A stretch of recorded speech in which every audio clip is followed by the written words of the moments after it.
ಆದರಣೀಯ ಸ್ನೇಹಿತರೆ, ನವರಾತ್ರಿ ಮತ್ತೆ ಬಂದಿದೆ. ಹೊಸ ಕಲ್ಪನೆ, ಹೊಸ ಚಿಂತನೆ, ಹೊಸ ಭಕ್ತಿ ಭಾವಗಳ ಪರಾಕಾಷ್ಠೆಗೆ ಆದ್ಯತೆಯನ್ನು ನೀಡುತ್ತಾ ನವರಾತ್ರಿ ನವೋಲ್ಲಾಸಕ್ಕೆ ಕಾರಣವಾಗಿದೆ. ಆಷಾಢದ ಸೂತಕತನವನ್ನು ಕಳೆದು ಶ್ರಾವಣದ ರೋಹಿಣಿ ನಕ್ಷತ್ರ ಸನ್ನಿಹಿತವಾಗಿ ಅಷ್ಟಮಿ ತಿಥಿಯಲ್ಲಿ ಕೃಷ್ಣಾರಾಧನೆಯನ್ನು ಮಾಡಿ, ನಂತರ ಭಾದ್ರಪದದ ಶುಕ್ಲ ಚೌತಿಯಂದು ವಿಶೇಷತಃ ವಿನಾಯಕಾರಾಧನೆಯನ್ನು ಮಾಡಿ, ಆ ಬಳಿಕ ಬರುವಂಥದ್ದು ಆಶ್ವಿಜ ಮಾಸ. ಆಶ್ವಿಜ ಮಾಸದ ಪ್ರತಿಪದೆ ಅಥವಾ ಪಾಡ್ಯದಿಂದ ಮೊದಲುಗೊಂಡು ದಶಮಿಯವರೆಗೆ ವಿಶೇಷವಾಗಿ ದೇವಿ ಸುಪ್ರಸನ್ನತವಾಗಿರುವಂತಹ ಕಾಲ ಎಂಬುದಾಗಿ ಶಾಸ್ತ್ರಕಾರರು ಹೇಳಿದ್ದಾರೆ. ಹಾಗಾಗಿ ಅದನ್ನು 9 ದಿನಗಳ ಕಾಲ, ಪ್ರತಿಪದೆಯಿಂದ ನವಮಿ 9 ಮತ್ತು ಒಂದು ದಶಮಿ ವಿಜಯದಶಮಿ, ಇದನ್ನು ನವರಾತ್ರಿ ಎನ್ನುವಂತಹ ಹೆಸರಿನಲ್ಲಿ ಆರಾಧನೆ ಮಾಡುವಂಥದ್ದು ಬಹಳ ವಿಶೇಷ. ನವರಾತ್ರಿ ಹೆಸರೇ ಹೇಳುವ ಹಾಗೆ 9 ದಿನ 9 ರೂಪದಲ್ಲಿ 9 ದಾನವರನ್ನು ಜಗನ್ಮಾತೆಯಾಗಿರುವಂತಹ ದೇವಿ ಸಂಹಾರ ಮಾಡಿರುವಂತಹ ಪರ್ವಕಾಲ. ಹಾಗಾಗಿ ವಾತಾವರಣದಲ್ಲಿ ದೇವಿ ಸನ್ನಿಹಿತವಾಗಿರುವಂತಹ ಚಿಂತನೆಗಳು, ಒಂದು ಸಕಾರಾತ್ಮಕ ಶಕ್ತಿಗಳು ಹಬ್ಬಿ ಹರಡಿಕೊಂಡಿರುತ್ತದೆ. ಆರಾಧನೆಯಲ್ಲಿ ತೊಡಗಿಕೊಂಡವರಿಗೆ ಅದು ಸ್ಪರ್ಶವಾಗ್ತದೆ ಅಥವಾ ಆರಾಧನೆಯ ಶುಭಪ್ರದಗಳು ಫಲಶ್ರುತಿಗಳು ಪ್ರಾಪ್ತವಾಗ್ತದೆ ಎಂಬುದು ಶಾಸ್ತ್ರ ಹೇಳಿರುವಂತಹ ಮಾತು. ಆ ಪ್ರಕಾರವಾಗಿ ನವರಾತ್ರಿಯ 9 ರೂಪದ ಪರಿಚಯವನ್ನು ಮಾಡಿಕೊಳ್ಳುವಾಗ ನಮಗೆ ಆರಂಭದಲ್ಲಿ ಗೋಚರ ಆಗುವವಳು ನವದುರ್ಗೆಯಲ್ಲಿ ಮೊದಲಿನವಳಾಗಿರುವ ಪ್ರಥಮಳಾಗಿರುವಂತಹ ಶೈಲಪುತ್ರಿ. ನವದುರ್ಗೆ ಎನ್ನುವುದಕ್ಕೆ ನಮ್ಮಲ್ಲಿ ಬೇರೆ ಬೇರೆ ಕಲ್ಪನೆಗಳಿವೆ. ದೇವಿ ಭಾಗವತದಲ್ಲಿ ಒಂದು ಕಲ್ಪನೆ ಇದ್ದರೆ, ದುರ್ಗಾ ಸಪ್ತಶತಿಯಲ್ಲಿ ಇನ್ನೊಂದು ಕಲ್ಪನೆ ಇದ್ದರೆ, ಹೀಗೆ ದೇವಿ ಪುರಾಣ ಸಂಬಂಧಪಟ್ಟಂತಹ ಬೇರೆ ಬೇರೆ ದೇವಿ ಮಹಾತ್ಮೆ ಸೇರಿದ ಹಾಗೆ ಬೇರೆ ಬೇರೆ ಕೃತಿಗಳಲ್ಲಿ ಬೇರೆ ಬೇರೆ ನವದುರ್ಗೆಯರ ಉಲ್ಲೇಖಗಳನ್ನು ನೀವು ನೋಡ್ತೀರಿ. ಸಾಮಾನ್ಯವಾಗಿ ದಕ್ಷಿಣ ಕನ್ನಡದಲ್ಲೇ 2 ವಿಧದ ನವದುರ್ಗೆಯ ಅವತರಣಿಕೆಯನ್ನು ನಾವು ಗಮನಿಸಲಿಕ್ಕೆ ಸಾಧ್ಯ. ಅದರಲ್ಲಿ ಒಂದು ಮಂಗಳಾದೇವಿ, ಮಾರಿಗುಡಿ ಮೊದಲಾಗಿರುವಂತಹ ಕ್ಷೇತ್ರಗಳಲ್ಲಿ ನವರಾತ್ರಿಯ ಪರ್ವಕಾಲದಲ್ಲಿ ದೇವಿಗೆ ಮಾಡುವಂತಹ ಅಲಂಕಾರ ಅದು ಒಂದು ಬಗೆಯ ನವದುರ್ಗೆಯರ ಕಲ್ಪನೆ. ಅದು ದುರ್ಗಾ, ಆರ್ಯ, ಭಗವತಿ, ಚಂಡಿಕೆ, ಹೀಗೆ ಮಹಿಷಮರ್ದಿನಿ, ಚಂಡಿಕೆ, ವಾಗೇಶ್ವರಿ, ಸರಸ್ವತಿ, ಹೀಗೆ ಮುಂದುವರಿತದೆ 9 ರೂಪಗಳು. ಆದರೆ ಬಹಳ ಇವತ್ತು ವಿಶ್ವ ಪ್ರಸಿದ್ಧಿಯನ್ನು ಪಡೆದಿರುವಂತಹ ಕುದ್ರೋಳಿ ಗೋಕರ್ಣನಾಥ ಕ್ಷೇತ್ರದಲ್ಲಿ ಮಾಡುವಂತಹ ಪ್ರತಿಷ್ಠಾಪಿಸಲಾಗುವಂತಹ ದೇವಿಯ ವಿಗ್ರಹ, ಆ ದೇವಿಯರ 9 ವಿಗ್ರಹಗಳಲ್ಲಿ ಬಹಳ ಮುಖ್ಯವಾಗಿ ಈ ನವದುರ್ಗೆಯರ ಒಂದು ಸ್ವರೂಪದ ವ್ಯಕ್ತತೆ ನಮಗೆ ಕಾಣ್ತದೆ. ಇದು ದುರ್ಗಾ ಸಪ್ತಶತಿಯಲ್ಲಿ ಬರುವಂತಹ ನವದುರ್ಗೆಯರ ಪರಿಕಲ್ಪನೆ. ಆ ಆಧಾರದಲ್ಲಿ ಅಲ್ಲಿ ದೇವಿಯರ ವಿಗ್ರಹವನ್ನು ಅಲ್ಲಿ ಸ್ಥಾಪಿಸಿ 9 ದಿನಗಳ ಪರ್ಯಂತ ಬಹಳ ವಿಶೇಷವಾದ ಆರಾಧನೆಗಳನ್ನು ಸಮರ್ಪಿಸಲಾಗುತ್ತದೆ. ಅದರಲ್ಲಿ ಮೊದಲನೆಯ ಸ್ವರೂಪ ಈಗಾಗಲೇ ನಾನು ಉಲ್ಲೇಖಿಸಿದ ಹಾಗೆ ಶೈಲಪುತ್ರಿ. ಯಾರಿವಳು ಶೈಲಪುತ್ರಿ? ಶೈಲಪುತ್ರಿ ಹೆಸರೇ ಬಹಳ ರೋಚಕ. ಅದರ ಬಗ್ಗೆ ಸ್ವಲ್ಪ ತಿಳಿದುಕೊಳ್ಳೋಣ. ಶೈಲ ಮತ್ತು ಪುತ್ರಿ. ಶೈಲ ಎಂಬ ಶಬ್ದದ ಅರ್ಥ ಪರ್ವತ ಅಂತ. ಹಾಗಾಗಿ ಪುತ್ರಿ ಅಂದರೆ ಮಗಳು. ಪರ್ವತ ರಾಜನ ಮಗಳು ಶೈಲಪುತ್ರಿ, ಹಿಮವಂತನ ಮಗಳು, ಪರ್ವತರಾಜನ ಮಗಳು ಅಥವಾ ಗಿರೀಶನ ಮಗಳು.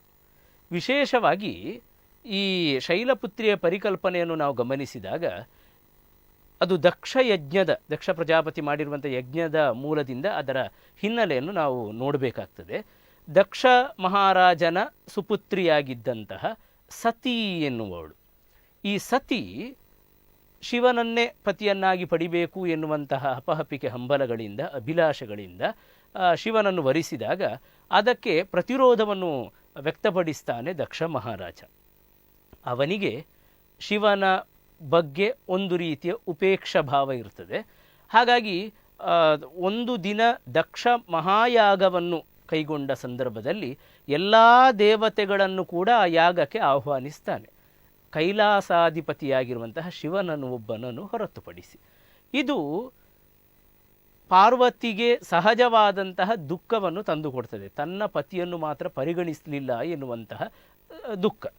ಈ ಕಾರಣದಿಂದಾಗಿ ಅವನಿಗೆ ಶಿವನಿಗೆ ಆಹ್ವಾನವನ್ನು ಕೊಡಬೇಕು, ತನ್ನ ಪತಿದೇವರಿಗೆ ಆಹ್ವಾನವನ್ನು ಕೊಡಬೇಕು ಎನ್ನುವ ಉದ್ದೇಶದಿಂದ ಮತ್ತೆ ಮತ್ತೆ ಭಿನ್ನವಿಸಿಕೊಂಡಾಗ ಅದು ಒಪ್ಪದಿದ್ದಾಗ ಶಿವನಲ್ಲಿ ಪಾರ್ವತಿ ಒಂದು ಭಿನ್ನಹವನ್ನು ವ್ಯಕ್ತಪಡಿಸ್ತಾನೆ. ನನ್ನ ತಂದೆಯಾಗಿರುವಂತಹ ದಕ್ಷ ಮಹಾರಾಜನು ದಕ್ಷ ಮಹಾಯಾಗವನ್ನು ಕೈಗೊಂಡಿದ್ದಾನೆ, ಈ ಸಂದರ್ಭದಲ್ಲಿ ನಾನು ಹೋಗಿ ಅದರಲ್ಲಿ ಪಾಲ್ಗೊಳ್ಳಲೆ ಎಂಬ ಪ್ರಶ್ನೆಯನ್ನು ಒಂದು ಮನವಿಯನ್ನು ಮಾಡಿಕೊಂಡಾಗ ಪರಶಿವ ಅದಕ್ಕೆ ಒಪ್ಪುವುದಿಲ್ಲ. ಕೊನೆಗೆ ಕಾಡಿಯೋ ಬೇಡಿಯೋ ಶಿವನನ್ನು ಒಪ್ಪಿಸಿದಾಗ ನೀನು ಅಲ್ಲಿಗೆ ಹೋದಾಗ ಖಂಡಿತವಾಗಿಯೂ ಅವಮಾನಿತಳಾಗಬೇಕಾಗ್ತದೆ ಎಂಬ ಎಚ್ಚರವನ್ನು ಕೊಟ್ಟಾಗಲೇ ಅದನ್ನು ಕಡೆಗಣಿಸಿದಂಥ ಅಥವಾ ಅದರ ಬಗ್ಗೆ ಹೆಚ್ಚು ತಲೆಕೆಡಿಸಿಕೊಳ್ಳದಂತಹ ಪಾರ್ವತಿ ದಕ್ಷ ಮಹಾರಾಜನ ಯಾಗದತ್ತ ತೆರಳ್ತಾಳೆ. ಅಲ್ಲಿ ದಕ್ಷನ ಉಪೇಕ್ಷೆಗೆ ಒಳಗಾಗ್ತಾಳೆ. ಕೊನೆಗೆ ಎಲ್ಲರಿಗೂ ಹವಿಸ್ಸು ಕೊಟ್ಟಾಗ ಈಶ್ವರನಿಗೆ ಹವಿಸ್ಸು ಸಲ್ಲದೆ ಹೋಗ್ತದೆ. ಈಶ್ವರನಿಗೆ ಸಂಬಂಧಪಟ್ಟಂತಹ ಬಹಳ ತುಚ್ಛವಾಗಿರುವಂತಹ ಮಾತುಗಳನ್ನು ದಕ್ಷ ಅಲ್ಲಿ ಹೇಳ್ತಾನೆ. ಇದನ್ನು ಕೇಳಿದಂತಹ ಪಾರ್ವತಿ, ಶಿವನ ಮಾತನ್ನು ನಾನು ಕೇಳಬೇಕಿತ್ತು, ಅದನ್ನು ಕೇಳದೆ ಧಿಕ್ಕರಿಸಿ ತಿರಸ್ಕರಿಸಿ ಉಪೇಕ್ಷಿಸಿ ಬಂದ ಕಾರಣ ಇಲ್ಲಿ ಶಿವನ ಬಗ್ಗೆ ಈ ರೀತಿಯ ಒಂದು ಅವ್ಯಾಚ ಮಾತುಗಳನ್ನು ಕೇಳಬೇಕಾಯ್ತಲ್ಲ ಎಂಬ ದುಃಖದಿಂದ ಅಲ್ಲೇ ಇದ್ದಂತಹ ಯಾಗದ ಯೋಗಾಗ್ನಿಗೆ ಪ್ರವೇಶ ಮಾಡಿ ಬಿಡ್ತಾಳೆ. ಈ ಯೋಗಾಗ್ನಿಯನ್ನು ಪ್ರವೇಶ ಮಾಡಿದ ನಂತರ ಮತ್ತೆ ಶಿವಾನುಗ್ರಹದಿಂದ, ಶಿವಾಲಿ ದಕ್ಷ ಸಂಹಾರದ ಕಥೆಗಳೆಲ್ಲ ಬರ್ತದೆ, ಆದರೆ ಶಿವನ ಮತ್ತೆ ಅನುಗ್ರಹದಿಂದ ಮತ್ತೆ ಪರ್ವತರಾಜನ ಮಗಳಾಗಿ ಜನಿಸ್ತಾಳೆ ಶೈಲಪುತ್ರಿ. ಈ ಪರ್ವತರಾಜ ಪಿತೃಗಳ ಮಾನಸ ಪುತ್ರಿಯಾಗಿರುವಂತಹ ಮೇನೆ ಎನ್ನುವವಳ ಜೊತೆ ಅನುರಕ್ತಳಾಗಿ ಹುಟ್ಟಿರುವಂತಹ ಮಗಳು ಶೈಲಜೆ, ಅಂದರೆ ಶೈಲಪುತ್ರಿ. ಈ ಶೈಲ ಎನ್ನುವುದಕ್ಕೆ ಪರ್ಯಾಯವಾಗಿ ಪರ್ವತ, ಗಿರಿ ಎನ್ನುವಂತಹ ಅರ್ಥಗಳಿರುವ ಹಾಗೆ, ಆಚಲ ಎನ್ನುವಂತಹ ಅರ್ಥಗಳಿರುವ ಹಾಗೆ ಈ ವಿಶೇಷವಾಗಿ ಹಿಮಾಲಯ ಪ್ರೇರಿತವಾಗಿರುವ ಶೈಲದು, ಹಿಮಾಲಯ ಪ್ರೇರಿತವಾಗಿರುವ ಶೈಲ. ಹಾಗಾಗಿ ಹಿಮಾಲಯದಿಂದ ಉತ್ಪತ್ತಿಯಾಗಿರುವಂತಹ ನದಿ ಅಥವಾ ಹಿಮಾಲಯದಿಂದ ಉತ್ಪತ್ತಿಯಾಗಿರುವಂತಹ ನದಿ ಸದೃಶವಾಗಿರುವಂತಹ ನದಿ ನಿಷ್ಪನ್ನವಾಗಿರುವ ಈಕೆಗೆ ಹೈಮಾವತಿ ಎನ್ನುವಂಥ ಹೆಸರಿದೆ, ಹೇಮಾವತಿ ಎನ್ನುವಂಥ ಹೆಸರಿದೆ. ಹಿಮ ಎನ್ನುವುದು ವಿಶೇಷಣ ಆದಾಗ ಹೈಮ ಅಂತ ಕರೆಸಿಕೊಳ್ತದೆ. ಹಾಗಾಗಿ ಹೈಮಾವತಿ ಎನ್ನುವ ಹೆಸರು. ಹೈಮಾವತಿಗೆ ಸುರದ್ರು ಎನ್ನುವಂಥ ಇನ್ನೊಂದು ಹೆಸರಿದೆ. ಈ ಹೆಸರು ಬರುವುದಕ್ಕೂ ಒಂದು ಕಾರಣ ಇದೆ. ಪುತ್ರ ಶೋಕದಿಂದ, ಪುತ್ರ ಇಲ್ಲದಂತಹ ಶೋಕದಿಂದ ಸಪ್ತ ಋಷಿಗಳಲ್ಲಿ ಒರ್ವರಾಗಿರುವಂತಹ ವಸಿಷ್ಠರು ಈ ಹೈಮಾವತಿ ನದಿಗೆ ಪ್ರವೇಶ ಮಾಡ್ತಾರೆ, ಅಂದರೆ ಆತ್ಮಹತ್ಯೆಯನ್ನು ಮಾಡಿಕೊಳ್ತಾರಂತೆ.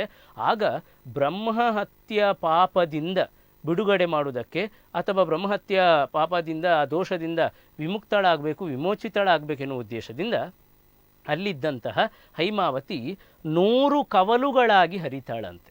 100 ಕವಲುಗಳಾಗಿ ಹರಿದ ಕಾರಣ ಅವಳಿಗೆ ಶತದ್ರು ಎನ್ನುವಂತಹ ಹೆಸರು ಬಂತು ಎಂಬುದು ಶಾಸ್ತ್ರ ಹೇಳ್ತದೆ. ಈ ಶೈಲಪುತ್ರಿ ವೃಷಭ ವಾಹನೆ, ಅಂದರೆ ನಂದಿಯನ್ನೇ, ಹೇಗೆ ಶಿವನ ಅರ್ಧಾಂಗಿನಿಯಾಗಿರುವ ನಂದಿಯನ್ನೇ ವಾಹನೆಯನ್ನಾಗಿ ಇಟ್ಟುಕೊಂಡವಳು. ಕೈಯಲ್ಲಿ ಶಿವನ ಆಯುಧವಾಗಿರುವಂಥ ಶೂಲವಿರ್ತದೆ, ಮತ್ತೊಂದು ಕೈಯಲ್ಲಿ ಪದ್ಮ ಇರುವಂಥದ್ದು. ಸಾಧಕನು, ಯೋಗ ಸಾಧಕ ಅಥವಾ ದೇವಿಯ ಸಿದ್ಧಿಪ್ರಾಪ್ತಿಗಾಗಿ ಪ್ರಾರ್ಥಿಸುವಂತಹ ಸಾಧಕ ಮನುಷ್ಯನ ಶರೀರದ ಅಧೋಸ್ಥಾನದಲ್ಲಿರುವಂತಹ ಮೂಲಾಧಾರ ಚಕ್ರದಲ್ಲಿ ದೇವಿಯನ್ನು ಪ್ರತಿಷ್ಠಾಪಿಸಿ ಅಥವಾ ಆವಾಹಿಸಿಕೊಂಡು ಶೈಲಪುತ್ರಿಯನ್ನು ಆರಾಧನೆ ಮಾಡಬೇಕು ಎಂಬುದು ಶಾಸ್ತ್ರಗಳು ಹೇಳಿರುವಂತಹ ಮಾತು. ಹಾಗಾಗಿ ಶೈಲಪುತ್ರಿ ಸದಾ ಸುಪ್ರಸನ್ನಳು ಮತ್ತು ಇಷ್ಟಾರ್ಥಗಳನ್ನು ಕೊಡುವವಳು. ಶಿವನ ಅರ್ಧಾಂಗಿನಿಯಾಗಿರುವಂತಹ ಕಾರಣ ಮರಣ ಭಯದಿಂದ ಜಯಗಳಿಸುವುದಕ್ಕೆ ಶೈಲಪುತ್ರಿಯ ಆರಾಧನೆ ಬೇಕು. ಅಲ್ಲದೆ ಮನುಷ್ಯನಿಗೆ ಸಹಜವಾಗಿ ಬರುವಂತಹ ಬೇರೆ ಬೇರೆ ದೋಷಾದಿಗಳ ಪರಿಹಾರಕ್ಕೆ, ಬೇರೆ ಬೇರೆ ದುಃಖಗಳ ಪರಿಹಾರಕ್ಕೆ, ಅದರಿಂದ ವಿಮುಕ್ತಿಗೊಳ್ಳುವುದಕ್ಕೆ ಶೈಲಪುತ್ರಿಯ ಆರಾಧನೆ ಬಹಳ ಸೂಕ್ತವಾದದ್ದು ಎಂಬುದು ನಮಗೆ ಹಿರಿಯರಿಂದ ಶಾಸ್ತ್ರಗಳು ಬೇರೆ ಬೇರೆ ಕಡೆ ಉಲ್ಲೇಖ ಮಾಡಿದೆ. ಸಾಮಾನ್ಯ ಸ್ತ್ರೀ ಬದುಕನ್ನು ನಾವು ಗಮನಿಸಿದಾಗ ಆ ಬದುಕಿನ ಆರಂಭಿಕ ಪ್ರಾಥಮಿಕ ಹಂತ ಜನನ. ಜನಿಸಿದವಳು ಮಗಳಾಗ್ತಾಳೆ. ಓರ್ವ ಸ್ತ್ರೀಯಳ ಇಡೀ ಪಾತ್ರಚಿತ್ರಣದಲ್ಲಿ ಅತ್ಯಂತ ಪ್ರಾಥಮಿಕವಾಗಿ ಗೋಚರವಾಗುವಂಥ ಒಂದು ಪರಿಚಯಾತ್ಮಕ ಭಾಗ ಅದು. ಹಾಗಾಗಿ ಮಗಳಾಗ್ತಾಳೆ. ಶೈಲಪುತ್ರಿ ಎನ್ನುವ ಶಬ್ದದಲ್ಲೇ ಪುತ್ರಿ ಎನ್ನುವುದಿರುವ ಕಾರಣ ಇಡೀ ಸ್ತ್ರೀ ಬದುಕಿನ ಆರಂಭಿಕ ಘಟ್ಟ ಎಂಬುದಾಗಿ ಪರಿಕಲ್ಪಿಸುವುದರಲ್ಲಿ ತಪ್ಪಿಲ್ಲ. ಶೈಲಜ, ಜ ಎನ್ನುವ ಒಂದು ಅಕ್ಷರಕ್ಕೆ ಸಂಸ್ಕೃತದಲ್ಲಿ ಜನಿಸಿದವಳು ಎನ್ನುವ ಅರ್ಥ ಉಂಟು.